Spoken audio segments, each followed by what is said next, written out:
이번 코너는 대학 신문의 지면들을 직접 펼쳐서 지식과 지혜를 쌓아보는 오늘의 캠퍼스 시간입니다. 충북대 신문부터 소개를 해드릴 텐데요. 정치외교학과 김태환 강사님이 쓰신 중국은 국제사회의 패자가 될 수 있는가라는 학술 기고문을 살펴볼까 합니다. 중국을 중심으로 한 국제적 역학관계를 배울 수 있는 좋은 기회가 될 것 같습니다. 이른바 G2라 불리는 미국과 중국의 패권 경쟁은 코로나19를 둘러싸고 더욱 가속화되고 있다. 국내의 한 일간지는 코로나 상황에서 이 두 국가가 자국의 이익만을 추구하며 국제사회에서의 지도력을 상실했다고 지적했다. 그러면서 현재 상황을 국제사회의 지도국이 없는 시대, G0 시대라 칭했다. 미국과 중국의 패권 경쟁은 물론 이전부터 존재해왔다. 개혁 개방 이후 놀라운 속도로 경제 성장을 거듭한 중국은 이를 바탕으로 국제사회의 정치적 영향력을 키워왔다. 중국의 이 같은 부상에 미국을 비롯한 서방 사회는 중국 위협론을 부각시키며 중국의 부상을 견제해왔다. 반면 중국은 국제사회에서 제기되는 중국 위협론은 허상이며 중국의 평화적 부상은 국제사회에 오히려 도움이 될 것이라는 화평 굴기로 맞서고 있었다. 그러나 위에서 언급한 바와 같이 미국의 쇠퇴가 점차 가시화되고 중국의 부상이 기정사실화되면서 미국은 중국을 경쟁자로 공식화하며 강하게 견제하기 시작했다. 미국과 중국, G2라는 강대국의 대결 구도를 넘어서 이제는 G0의 시대가 왔다는 지적 흥미로운데요. 이전 G2 시절의 미국과 중국의 전략과 힘의 균형은 어떤 상황이었는지 교수님의 설명을 들어볼게요. 트럼프 이전 시기 미국의 대중국 전략은 대체로 군사 안보 분야에서는 대립을, 정치 외교 분야에서는 견제를, 경제 분야에서는 협력을 추구하는 경향을 보였다. 그러나 앞서 언급한 것처럼 트럼프 행정부 출범 이후 미국은 전방위적으로 중국을 압박하며 대립과 견제 정책을 펴고 있다. 중국 또한 시진핑 정권이 들어서면서 국제사회에서 보다 공세적인 외교적 전략을 추구하고 있다. 특히 시진핑 정권은 중국의 꿈을 이룩하기 위한 중화민족의 위대한 부흥을 부르짖고 있다. 이것은 과거 중화제국의 부활을 현실로 만들고자 하는 것이라 할 수 있다. 중국의 이 같은 외교 전략이 현실화된 것이 바로 1대1로이다. 중국의 이 같은 공격적 외교 전략은 이것을 뒷받침할 수 있는 하드파워가 있기 때문에 가능한 것이다. 하드파워는 군사력, 경제력 등의 전통적 국가 권력을 의미한다. 중국은 막대한 경제력을 바탕으로 꾸준히 군사안보적 역량을 키워왔다. 중국의 이 같은 움직임이 미국과의 대립 구도를 긴장감 높게 밀어붙이고 있는데 하지만 지도국이라는 위상은 하드파워만으로는 성립될 수 있는 게 아니죠. 글을 더 읽어볼게요. 민주주의, 인권과 같은 보편적 가치와 규범이라는 소프트파워의 보유 또한 필요하다. 소프트파워는 미국의 저명한 국제정치학자인 조지 프나에가 제시한 개념으로 강압이나 보상이 아니라 매력으로 타국의 선호에 영향을 미쳐 자신이 원하는 것을 얻을 수 있는 능력을 말한다. 그는 소프트파워의 주요 자원으로 문화와 정치적 가치관, 그리고 외교 정책을 꼽고 있다. 또한 소프트파워와 함께 자주 사용되는 용어가 있다. 매력 공세라는 용어인데 이는 일반적으로 개인의 카리스마나 신뢰감 등을 강조함으로써 자신에 대한 호감도를 높여가는 행위를 지칭한다. 이것은 국가 간의 관계에서도 적용된다. 특히 타국에 대해 자국의 호감도를 높여 외교적 성과를 이루고자 할 때 이 매력 공세는 매우 유용한 외교 전략이 될 수 있다. 매력 공세는 다양한 형태로 표출될 수 있는데 그중에서 가장 일반적인 것이 민간 차원의 문화 교류이다. 문화는 한번 그 지역에 뿌리 내리면 그 생명력이 매우 길다. 또한 대중의 선호에 직접적인 영향을 주기 때문에 소프트 파워를 갖고자 하는 많은 국가에서 유용하게 활용되고 있다. 최근 중국의 급부상으로 G2에서 G1 시대로 넘어가는 것 아니냐는 시각까지 나오긴 했죠. 그렇다면 중국은 하드 파워에 이어 소프트 파워까지 지니고 있는 걸까요? 여기서 언급되는 문화의 파워는 어떨까요? 과거 역사를 보면 중국의 문화 영향력이 크기는 했는데요. 교수님의 설명 이어서 들어볼게요. 과거 동아시아의 전통적인 국제 체계는 중국 중심의 위계적인 국가 간 서열을 바탕으로 하는 조공 책봉 체계였다. 즉, 천자를 중심으로 하는 중국과 이를 정점으로 주변 민족들이 위계적으로 구성되는 피라미드적 구조를 갖는 국제 체계인 것이다. 이것은 중국을 화로, 주변 민족을 이로 구분하는 화이관의 세계관에서 비롯된 것이다. 물론 여기서 화와 이는 민족적 혹은 종족적 구분이라기보다는 문화적, 정치적 구분으로 보는 것이 옳다. 화이관은 중국인 스스로 중화라 칭하며 자기 민족의 우월성을 내세우고 주변 민족에 대해 비하하는 세계관이라 할 수 있다. 동아시아에는 서구와는 다른 독특한 국제 질서가 존재했으며 그 질서의 유지에는 문화라는 강력한 매개체가 존재했다는 것이다. 또한 이 질서의 중심에는 중국이 있었으며 질서 유지에 필요한 문화라는 매개 요인을 중국이 보유하고 있었다는 점이다. 지금까지 우리 언어에 많은 영향을 준 한자와 유교 사상만 봐도 그 문화적 영향력이 얼마나 크고 오래됐는지 알 수 있는데요. 그런 문화적 영향력을 현재 중국도 활용하고 있다고 합니다. 대표적인 예가 바로 공자학원이다. 공자학원은 중국어뿐만 아니라 중국 문화를 널리 알리고 홍보하기 위한 중국의 교육기관이다. 중국의 문화는 세계적으로도 유구한 역사와 찬란한 문화유산을 가진 것으로 평가받고 있다. 그러나 중국 문화의 이러한 역사성이 오히려 중국에게는 걸림돌이 되고 있다. 중국의 문화의 우수성과 이를 바탕으로 하는 애국주의 혹은 중화민족주의가 지나치게 강조되어 중국 문화의 매력을 떨어뜨리고 있는 것이다. 게다가 중국 공산당의 지도부가 그것을 정치적 선전수단으로 사용함으로써 중국 문화에 대한 신뢰 또한 감소시키고 말았다.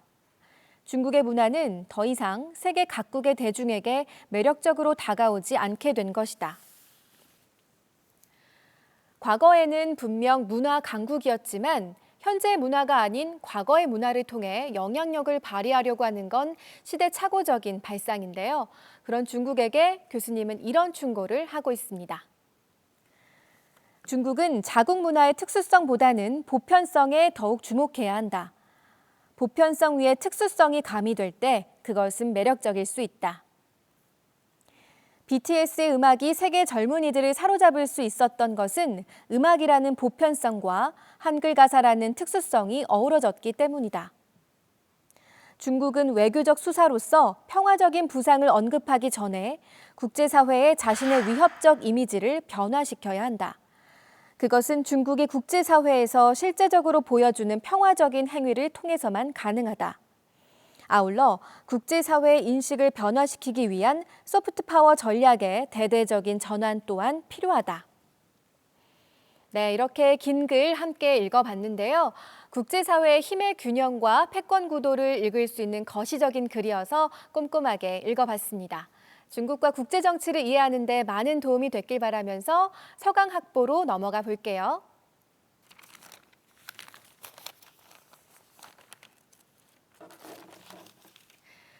머리를 좀 식히는 의미에서 문화가 산책 어떨까요?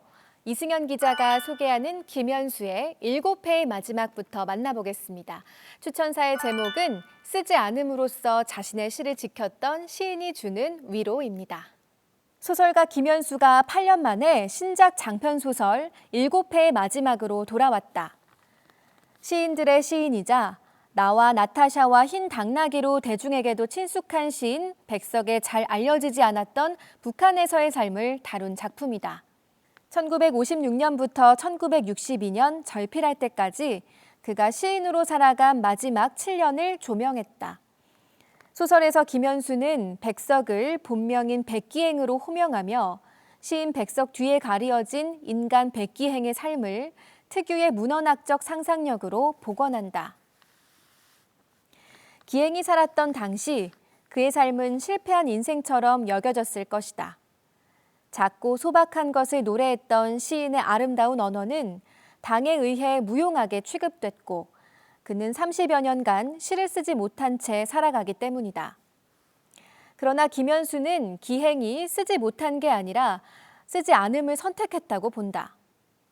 언어로 이루어진 하나의 세계나 마찬가지인 시의 존엄을 지켜냄으로써 자신의 세계를 저버리지 않았다고 본 것이다.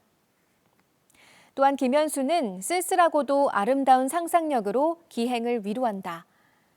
양을 치며 살아가는 기행에게는 아이들이 쓴 시를 읽으며 기나긴 겨울밤을 보낼 수 있게 하고, 해변에 누운 기행에게는 덕원신학교 악단이 연주하는 바흐의 칸타타를 듣게 하는 시기다.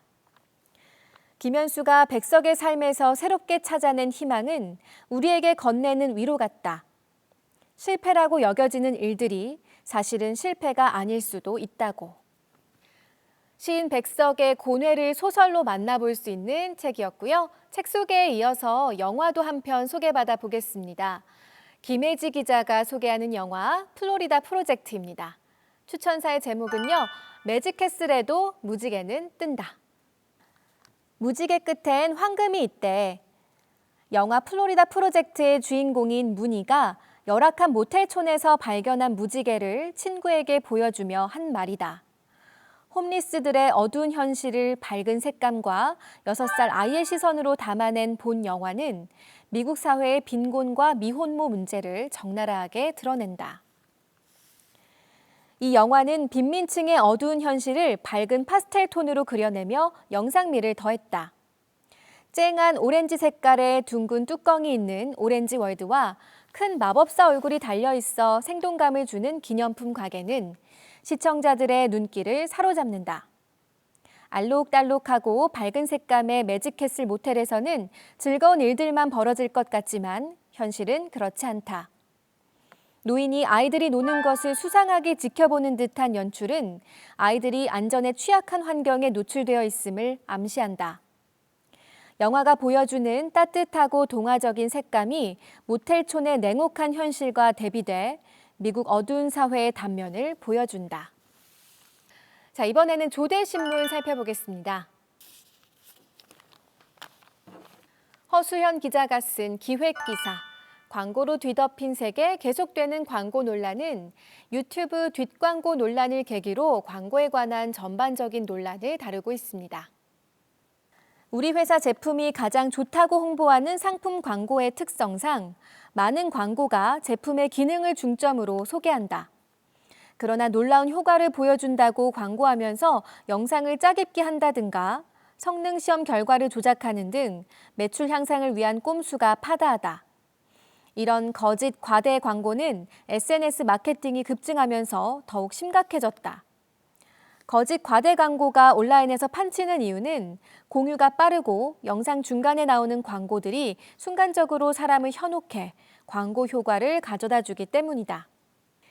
아시아인이나 아프리카인을 비하하는 등의 인종차별성 광고는 광고계에서 해결되지 않는 심각한 문제다. 세탁기에 세제를 붓고 흑인을 넣으면 백인이 나오는 세제 광고, 젓가락질을 희화화하는 햄버거 광고 등 피부색과 문화를 비하하는 광고가 계속 나오고 있다. 해당 업체들은 그럴 의도가 없었다는 뻔한 설명과 사과를 내놓았다.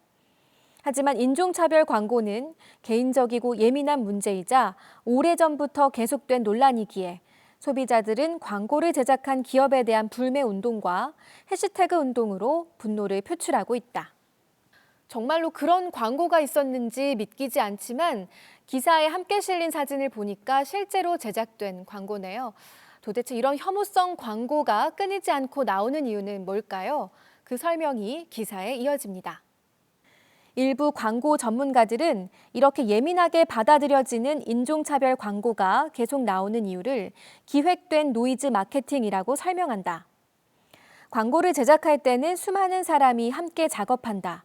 그런데도 인종차별 광고가 승인됐다는 건 계획된 것일 수밖에 없다고 전문가들은 입을 모아 말한다.